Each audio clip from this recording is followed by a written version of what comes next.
धन्यवाद देता हूँ। सबसे ज्यादा धन्यवाद अपनी बहनों को, माओं को देता हूँ जो पिछले 18 दिन से यहाँ आंदोलन कर रही हैं। मैं पूरी जमात से कहूंगा कि अपनी बहनों माओं के लिए एक बार जोरदार ताली बजा के इनका अभिनंदन करें। मेरे सामने ये डायरी रखी गई है जिसमें बहुत सारी मांगे। मैं कोशिश करूंगा कि इन मांगों को पढ़ दूं, लेकिन उससे पहले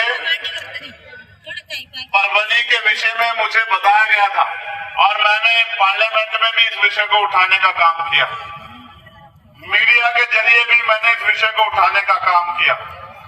लेकिन क्योंकि तब तक मैंने ये सुना था कि परवनी में ये हुआ है, तो मैं इस बात की गंभीरता को उतना नहीं समझ पाया था।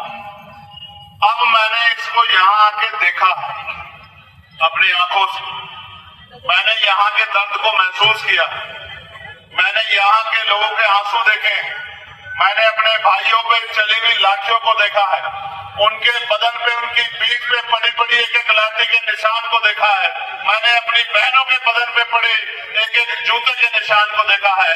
और आज मैं कह सकता हूँ ये जो जुल्म यहाँ हुआ है, ये जुल्म हम लोग किसी भी कीमत पे स्वीकार नहीं करेंगे। ये बात मैं आपको बहुत जोर से कह रहा हूँ। हम इस देश में भारतीय संविधान के आधार पर जो स्वाभिमान सम्मान का जीवन और जो बराबरी का जीवन संविधान ने हमें दिया है, हम उसी के आधार पर आगे बढ़ना चाहते हैं।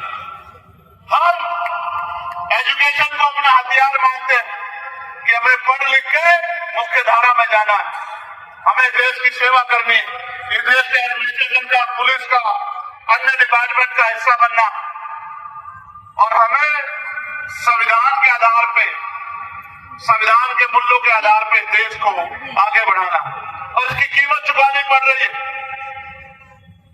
यहाँ संविधान की प्रतिकृति को नष्ट करने की कोशिश की गई।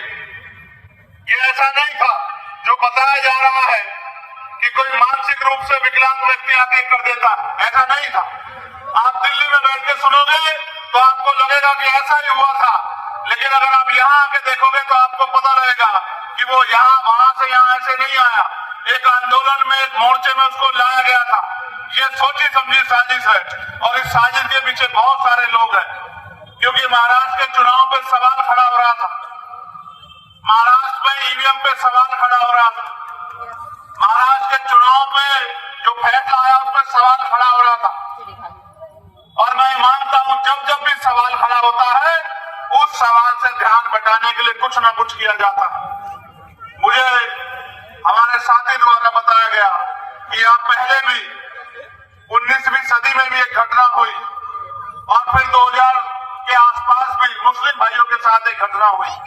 मैंने तो अपनी आंखों से सुना और देखा, और ऐसा नहीं कि भूत प्रेत से सुना, जिंदा लोगों से सुना कि निर्दोष लोगों को पुलिस ने पकड़ के जेल में बंद कर दिया, थानों में बंद कर दिया, और जितना पीट सकते थे, लाठियों से, जूतों से, थप्पड़ से, मुक्कों से, उतना पीटा। जो नहीं भी था उसको भी ले जाके बंद कर दिया। वो हाथ जोड़ते रहे, ये कहते रहे कि हम निर्दोष हैं, लेकिन पुलिस ने किसी की नहीं सुनी। और आज अपराध के लिए आपके पास चाकू, छुरी, पिस्तौल, गन, बम होने की जरूरत नहीं है। यहाँ जो अपराधियों के लिए, जिनको पुलिस ने अपराधी माना, उनके लिए उन्होंने टैटू, जिनके कंधों पे बाबा साहब अम्बेडकर का टैटू बना, जिनके हाथ पे महामानव तथागत बुद्ध की तस्वीर बनी थी, जिनके हाथ पे महामानव लिखा हुआ था, जिनके हाथ पे जय भीम लिखा हुआ था, जिनके गले में नीला पटका था, उनको इस आधार पर अपराधी मानकर थाने में ले जाकर पीटा। ये भारत है। यहाँ बाबा साहब अम्बेडकर का हाथ पे स्टैचू बनाने वाला संविधान से प्यार करने वाला होता, आतंकवादी नहीं होता। लेकिन यहाँ उन बच्चों को एक टैटू के बनाने के लिए आतंकवादी कहा गया, उनको पीटा गया, उनसे ये पूछा गया कि भूख लगी, जिसने हाथ उठा दिया उसको जहां सीसीटीवी नहीं, उस कमरे में ले जाकर पीटा गया, और फिर पूछा गया कि पेट भरा नहीं भरा। यहाँ जुल्म नहीं हुआ।